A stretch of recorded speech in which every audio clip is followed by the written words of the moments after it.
Events all across Tampa Bay are going virtual, and that includes one down the Hillsborough River. And you know what, Avery? It's not all bad news. As Daytime's own Danny News shows us now, going online comes with a silver lining for those needing help in our community. While a lot of people adopted a dog or a cat during this year's quarantine, thousands of people in Tampa adopted a duck virtually.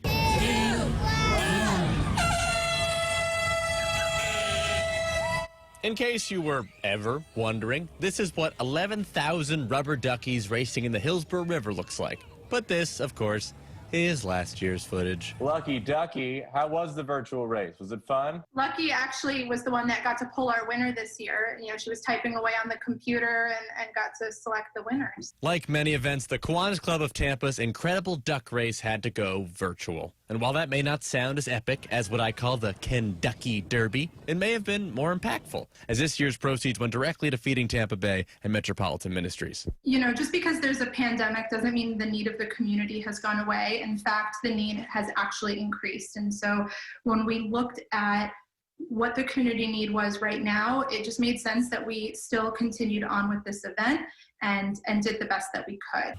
And while their mascot, Lucky, may be sad that statistically not as many people adopted a duck this year, the virtual aspect actually provided a rare advantage in the end.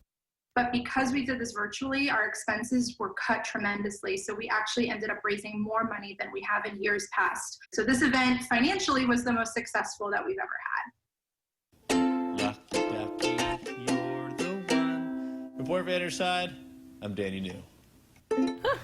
That Danny knew. He quacks me up every time. I didn't know you were going to go there. Did you see the Beatles picture behind him? That was my favorite thing of the story. And that he can actually play the ukulele. Yes, that's awesome. Who knew? We just heard like two notes. The man does it all, guys. The man does it all. I mean, if it talks like a duck and walks like a duck, it's Probably a duck. Probably a duck. All right, so thank you, Danny New, for that story.